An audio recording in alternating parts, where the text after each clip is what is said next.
പോലീസും അധ്യാപകരും ഒരുപോലെ ഒരു വിഷമസന്ധിയിലൂടെ കടന്നു പോകുന്ന സമയമാണ്. നമ്മുടെ രണ്ടുപേരുടെയും ജോലി ഏകദേശം തുല്യമാണ്. നിങ്ങൾ തലമുറയെ പഠിപ്പിച്ച് കറക്റ്റ് ചെയ്ത് വാർത്തെടുത്ത് നല്ല പൗരന്മാരെ സൃഷ്ടിക്കുന്നു.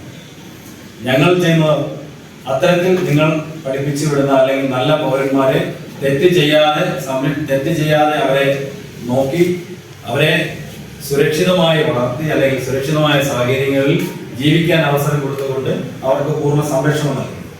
രണ്ടുപേരും ചെയ്യുന്നത് ഒരേ തരത്തിലുള്ള ജോലിയാണ്. പക്ഷേ ഇന്ന് 2023 അധ്യാപക ദിനത്തിൽ എത്തി നിൽക്കുമ്പോൾ നമ്മൾ ചിന്തിക്കേണ്ട ഒരു കാര്യം, പൂർണ്ണമായ അർത്ഥത്തിൽ അല്ലെങ്കിൽ യഥാർത്ഥമായ അളവിൽ ഇന്ന് നിങ്ങൾക്ക് അധ്യാപനം നടത്താൻ കഴിയുന്നുണ്ടോ, അതുപോലെ ഞങ്ങൾക്ക് പോലീസിംഗ് നടത്താൻ കഴിയുന്നുണ്ടോ എന്നുള്ളതാണ് നമ്മൾ ചിന്തിക്കേണ്ട ഒരു വിഷയമാണ്. ഒരുപക്ഷെ ഇന്ന് എനിക്കറിയാം, എൻ്റെ കുടുംബത്തിൽ 1-2 ടീച്ചർമാരുണ്ട്, ഗവൺമെന്റ് സ്കൂളിലെ അധ്യാപികമാരുണ്ട്, 2 പേര്. എൻ്റെ സിസ്റ്റർ കോട്ടൺ സ്കൂളിലെ അധ്യാപിക. അപ്പൊ അവരുടെയൊക്കെ അനുഭവങ്ങൾ കേൾക്കുമ്പോൾ വളരെ പ്രയാസപ്പെട്ട് ജോലിയെടുക്കുന്ന ഒരു വിഭാഗമായി തന്നെയാണ് അധ്യാപകരെ ഇന്ന് കാണുന്നത്. നേരത്തെ സാറ് അത് സംബന്ധിച്ച് കൃത്യമായി ഇവിടെ സൂചിപ്പിച്ചു പോയത്. അതുപോലെ തന്നെയാണ് പോലീസ്. കാരണം ഇന്ന് നമുക്ക് നല്ലത് ചെയ്യാൻ കഴിയാത്തൊരവസ്ഥ ഉണ്ട്. നമ്മുടെ ചുറ്റുപാടുമുള്ള ഒരുപാട് സോഷ്യൽ മീഡിയ സുഹൃത്തുക്കളും അല്ലാത്ത വിഷ്വൽ മീഡിയ സുഹൃത്തുക്കളും എല്ലാം തന്നെ വാർത്തകൾക്ക് വേണ്ടി ഇങ്ങനെ നമ്മോട് നോക്കിയിരിക്കുന്ന ഒരു കാലഘട്ടം. അപ്പോൾ എന്ത് വാർത്ത ഏറ്റവും സ്കോപ്പായി അല്ലെങ്കിൽ ഏറ്റവും സെൻസേഷണലായി എന്ത് വാർത്ത കിട്ടും, മത്സരാധിഷ്ഠിതമായി വാർത്തകൾ സൃഷ്ടിക്കുന്ന ഒരു കാലഘട്ടത്തിലൂടെയാണ് നമ്മൾ കടന്നുപോയിക്കൊണ്ടിരിക്കുന്നത്. അങ്ങനെ വരുമ്പോൾ നേരത്തെ പറഞ്ഞതുപോലെ നമ്മളെല്ലാം ഇപ്പൊ നമ്മുടെ ജോലിയേക്കാളുപരി ഈ കമ്മീഷനുകളുടെ മുമ്പ് പോയി നിൽക്കലാണ്. നിങ്ങൾക്ക് ഒരു പക്ഷേ ബാലാവകാശ കമ്മീഷൻ മാത്രം അല്ലെങ്കിൽ ചൈൽഡ് വെൽഫെയർ കമ്മിറ്റി മുമ്പാകെ മാത്രമൊക്കെ ആയിട്ട് നിങ്ങൾ പോകും. ഞങ്ങൾ അങ്ങനെയല്ല. ഞങ്ങളൊരു പോലീസ് സ്റ്റേഷനിൽ ജോലി ചെയ്യാൻ രാവിലെ ആദ്യം നമ്മൾ വിവരാവകാശ കമ്മീഷനിൽ പോകും. അത് കഴിഞ്ഞാൽ നിയമസഭയുടെ പബ്ലിക് പ്രിവിലേജ് കമ്മിറ്റിയുടെ മുമ്പ് പോകും. അത് കഴിഞ്ഞാൽ ലോകായുക്തയുടെ മുമ്പ് ഞങ്ങൾ പോയിട്ടുണ്ട്. അത് കഴിഞ്ഞാൽ വിവിധ കോടതികളുടെ മുമ്പ് പോകും. ഇവിടെ എല്ലാം ഞങ്ങൾ വിചാരണ നേരിട്ടുകൊണ്ടിരിക്കും. കാരണം വേറൊന്നുമല്ല, നമ്മള് സ്വാതന്ത്ര്യം കിട്ടി 75 വർഷം കഴിഞ്ഞു. നമ്മളുടെ മനുഷ്യാവകാശങ്ങളെ കുറിച്ച് പൂർണ്ണമായി ബോധ്യമുള്ളവരാണ് നമ്മളെല്ലാം. ഇപ്പോൾ നമ്മുടെ ഭരണഘടന തന്നെ പറയുന്നത് വ്യക്തിയുടെ ജീവനും സ്വത്തും അന്തസ്സും സംരക്ഷിക്കുക എന്നുള്ളതാണ്. അന്തസ്സിനെ കുറിച്ച് എല്ലാവരും വലിയ രീതിയിൽ ബോധവാന്മാരാണ്. അപ്പൊ അത്തരത്തിൽ ചെറിയ രീതിയിലെങ്കിലും എവിടെയെങ്കിലും അന്തസ്സിന് കോട്ടം തട്ടുന്ന ഒരു പ്രവർത്തനം നടന്നാൽ അവിടെ കൃത്യമായ രീതിയിൽ ഒരു ഇടപെടൽ പോലീസ് നടത്തിയില്ല എന്നുണ്ടെങ്കിൽ അത് വിവിധ കമ്മീഷനുകളിലേക്കെല്ലാം നമ്മളിങ്ങനെ വലിച്ചെടുക്കുന്ന ഒരു അവസ്ഥയിലേക്ക് നമ്മൾ പോകും. ഒരു പക്ഷേ നമ്മൾ അറിഞ്ഞുകൊണ്ട് ചെയ്യുന്ന ഒരു കുറ്റമായിരിക്കില്ല. അതേ അവസ്ഥ തന്നെയാണ് ഇന്ന് സ്കൂളുകളിൽ ഉണ്ടായിക്കൊണ്ടിരിക്കുന്നത്. ചേച്ചി എന്നോട് പലപ്പോഴും പറയാറുണ്ട്, കുട്ടികളെ ശകാരിക്കാൻ കഴിയില്ല. കാരണം ഒരു കുട്ടിയെ ശകാരിച്ചപ്പോൾ വീട്ടിൽ നിന്ന് അച്ഛനും അമ്മയും കൂടെ വന്ന് ടീച്ചറെ വഴക്ക് പറഞ്ഞിട്ട് പോയി. അത് കേട്ടപ്പോൾ എനിക്കൊക്കെ അത്ഭുതമാണ് തോന്നി. കാരണം ഞാൻ ഒരു ഗവൺമെന്റ് സ്കൂളിൽ പഠിച്ചിരുന്നതാണ്. എനിക്ക് മാർക്ക് പറഞ്ഞപ്പോൾ എന്നെ വഴക്ക് പറയാത്ത ടീച്ചറിനെ എന്നെ അച്ഛൻ പോയി ചീത്ത പറഞ്ഞു.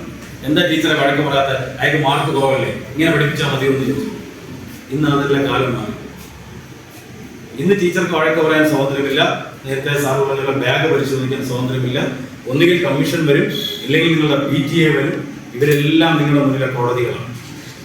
ഞങ്ങളുടെ സംസ്ഥാന ജോയിന്റ് സെക്രട്ടറി ആയിരിക്കുന്ന ഒരാളുണ്ട്, ഒരു SI ഉണ്ട്. അദ്ദേഹം തിരുവനന്തപുരത്ത് ഒരു പ്രമുഖമായ സ്കൂളിലെ PTA പ്രസിഡന്റ്, വലിയ സ്കൂളിലെ PTA പ്രസിഡന്റ്. അപ്പൊ അദ്ദേഹത്തോടെ ഞങ്ങൾ എപ്പോഴും തമാശയായി പറയും, നിങ്ങളാണ് ഈ പുതിയ തലമുറയെ വഴിതെറ്റിക്കാൻ കൂട്ടു നിൽക്കുന്നത്. അധ്യാപകരെ അവരെ സ്വതന്ത്രമായി അവരുടെ വഴിക്ക് വിടാതിരിക്കുന്നിടത്തോളം കാലം നിങ്ങൾ ഈ PTA ഭരണം അവസാനിപ്പിച്ചെങ്കിൽ കുട്ടികൾ വഴിതെറ്റി പോകുമെന്ന് അത്യാവശ്യം തമാശയായിട്ട് സീരിയസ് ആയിട്ട് അവരോട് പറയാറുണ്ട്. അങ്ങനെയുള്ള ഇടപെടലുകൾ, ഈ പുറത്തുനിന്നുള്ള പല രീതിയിലുള്ള ഇടപെടലുകൾ, നമ്മളുടെ അവകാശങ്ങൾ, കൊച്ചു കുട്ടികൾക്ക് പോലും അവരുടെ അവകാശങ്ങൾ സംരക്ഷിക്കാൻ ഒരു കമ്മീഷൻ ഉണ്ടായി. ഞാൻ അതിനെ തെറ്റായി പറയുന്നതോ വിമർശിക്കുന്നതോ അല്ല, എല്ലാം ആവശ്യമാണ് ചില ഘട്ടങ്ങളിലേക്ക്. പക്ഷെ അതിനെയൊക്കെ ദുരുപയോഗം ചെയ്യുന്ന ഒരു കാലഘട്ടം നമ്മുടെ മുന്നിലൂടെ പോയിക്കൊണ്ടിരിക്കുക. ആ കാലഘട്ടത്തിലൂടെയാണ് ഞാനും നിങ്ങളുമെല്ലാം ഇപ്പോൾ കടന്നു പോകുന്നത്. കഴിഞ്ഞ ദിവസം കാസർഗോഡ് ഉണ്ടായ സംഭവങ്ങളെല്ലാം കിട്ടുന്നു. 4 കുട്ടികൾ ഒരു വാഹനത്തിനകത്ത് ഇരിക്കുന്ന ഒരവസ്ഥ. അവിടെ പോലീസ് പട്രോളിങ്ങിന് പോയ പോലീസ് വാഹനം അവിടെ ചെന്നിട്ട് എവരോട് എന്തിന് ഇവിടെ ഇരിക്കുന്നു എന്ന് ചോദിക്കുന്നു. അസ്വാഭാവികത തോന്നി അവരെ ഡോർ തുറന്നു നോക്കാൻ നേരം ഇവര് വണ്ടിയെടുത്ത് ഓടിപ്പോകുന്നു. അപ്പൊ അങ്ങനെ ഒരു സാഹചര്യം ഉണ്ടായാൽ അതിനകത്ത് എന്താണെന്ന് അറിയണം, ഡ്രഗ്സ് ഉണ്ടോ എന്ന് അറിയണം, അവരെന്ത് പർപ്പസിനാണ് അവിടെ ഇരുന്നത്, അത് പോലീസിന്റെ ഉത്തരവാദിത്തമാണ്. പക്ഷെ നിങ്ങൾ നോക്കൂ, ആ കുട്ടികൾ വണ്ടി ഓടിച്ചു പോയി, ലൈസൻസ് ഇല്ലാത്ത ആളാണ് വണ്ടി ഓടിച്ചത്, അത് അപകടത്തിൽപ്പെട്ടു, ഒരു കുട്ടി മരണപ്പെട്ടു. ശരിക്കും നമുക്ക് ഒരിക്കലും ഉണ്ടാകാൻ പാടില്ലാത്ത സംഭവമാണ്, സങ്കടകരമായ സംഭവം. പക്ഷെ അവിടെ ഘോഷിക്കപ്പെട്ടത് പോലീസാണ്. പോലീസ് പുറകെ പോയത് കൊണ്ടാണ് ആ കുട്ടി മരണപ്പെട്ടു എന്നുള്ള രീതിയിൽ വലിയ വാർത്തകൾ ഉണ്ടാകുന്നത്. 18 വയസ്സ് തികയാത്ത കുട്ടിക്ക് കാർ കൊടുത്തുവിട്ട ആർസിയെ വളരെ പ്രതിയാക്കാൻ നമുക്കിവിടെ നിയമമുണ്ട്. നമ്മുടെ നിയമങ്ങൾ പ്രാപ്തമാണ്. അങ്ങനെ ഒരു സാഹചര്യത്തിൽ പോലും നമ്മുടെ മാധ്യമങ്ങൾ ഉൾപ്പെടെ സോഷ്യൽ മീഡിയ ഉൾപ്പെടെ ആ പോലീസുകാർക്ക് നേരെ തിരിയുന്ന ഒരു സാഹചര്യമുണ്ട്. ഇത് തന്നെയാണ് പല സ്കൂളുകളിലും ഇപ്പോൾ സംഭവിച്ചുകൊണ്ടിരിക്കുന്നത്. നാർക്കോട്ടിക് ഡ്രഗ്സിന്റെ ഒരു വലിയ വിപത്ത് നമ്മൾ നേരിട്ടുകൊണ്ടിരിക്കുകയാണ്. സാറൊക്കെ അതിന് ഇവിടെ എക്സൈസ് കമ്മീഷൻ ആയിരിക്കുന്ന സമയത്ത് ചരിത്രത്തിൽ ഇത്രയും എഫർട്ട് എടുത്ത ഒരു DGP ഉണ്ടാവില്ല. നമുക്ക് അത്രയും മനോഹരമായി ഒരു വലിയ എഫർട്ട് എടുത്തിട്ടാണ് അദ്ദേഹം പോകുന്നത്. തുടർന്ന് വന്നവർക്ക് അത് പിന്തുടരാൻ ബാധ്യത വന്ന ഒരു സാഹചര്യമാണ്. അപ്പൊ നമ്മുടെ ഒരു പുതിയ തലമുറ, ഇത് കോൾഡ് വാറാണ്. നാർക്കോട്ടിക്സ് എന്ന് പറയുന്നത് കോൾഡ് വാറാണ്. അത് പക്ഷേ ഒരു വെപ്പൺ ഉപയോഗിച്ച് അല്ലെങ്കിൽ ഒരു ബോംബ് ഉപയോഗിച്ച് ഒരു തലമുറയെ തകർക്കുക അല്ലെങ്കിൽ ഒരു വിവാദം തകർക്കുന്നതിനേക്കാൾ ഉപരി വളരെ സാവധാനം വളർന്നു വരുന്ന നമ്മുടെ ഒരു പുതിയ തലമുറ, അവരാണ് നമ്മുടെ സ്വത്തുകൾ എന്ന് പറയുന്നത്. ഈ പറഞ്ഞ് പഠിച്ചു വരുന്ന കുട്ടികൾ വളർന്നു വലിയ പൗരന്മാരാവുന്ന രാജ്യത്തിന്റെ സ്വത്തും അവരാണ്. അവരെ നശിപ്പിക്കുക എന്നുള്ള മയക്കുമരുന്നിലൂടെ അല്ലെങ്കിൽ ഇതുപോലുള്ള നാർക്കോട്ടിക് സബ്സ്റ്റൻസ് അവരിൽ കൊടുക്കുന്നതിലൂടെ ആ തലമുറ ഇല്ലാതാക്കി, അതിലൂടെ രാജ്യത്തിന്റെ ഒരു ശക്തിയെ ഇല്ലാതാക്കി, ആ പൗരന്മാരെ ഇല്ലാതാക്കിക്കൊണ്ട് അതൊരു യുദ്ധമാണ് അവർ നടത്തുന്നത്. ആ രീതിയിലുള്ള പ്രവർത്തനങ്ങളാണ് ഇന്ന് നടന്നത്. നമുക്കറിയാം, ഒരുപാട് വലിയ ബുദ്ധിമുട്ട് ആ മേഖലകളിലെല്ലാം പോലീസ് ഉൾപ്പെടെ ഇന്ന് അനുഭവിക്കുന്നു. നമുക്ക് തിരിച്ചറിയാനോ അല്ലെങ്കിൽ ഒരു പെട്ടെന്ന് പ്രാഥമികമായി കണ്ടെത്താനോ ഒന്നും കഴിയാത്ത രീതിയിലുള്ള സിന്തറ്റിക് ഡ്രഗ്സ് ഉൾപ്പെടെ നമ്മുടെ ഈ മേഖലകളിലെല്ലാം ഉണ്ട്.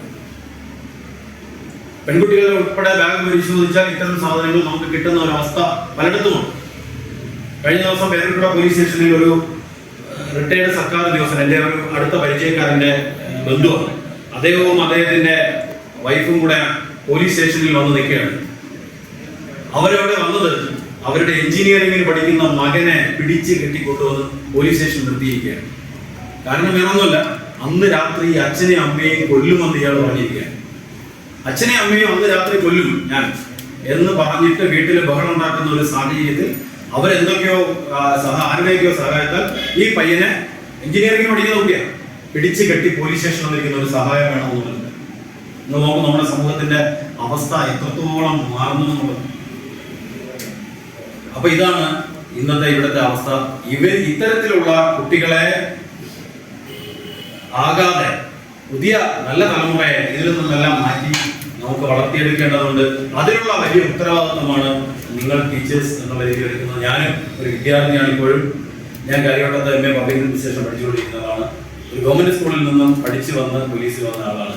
അപ്പോൾ നമ്മുടെ അവിടെ എല്ലാം സാധാരണക്കാരായ കുട്ടികളെ ഇത്തരത്തിലുള്ള ദുഷ്ടശക്തികൾ ലക്ഷ്യം വെച്ചുകൊണ്ട് ഏറ്റെടുക്കുന്ന പ്രവർത്തനങ്ങൾ. ഇപ്പോൾ ഈ അധ്യാപകന് ഒരു പക്ഷേ ഈ കഴിഞ്ഞ കാലഘട്ടത്തിൽ നിന്ന് വിഭിന്നമായി ഇപ്പോ ഈ കാലഘട്ടത്തിൽ അധ്യാപകരും പോലീസും എല്ലാം അനുഭവിക്കുന്ന ഒരു പ്രയാസം ഇന്ന് ഇതാണ്.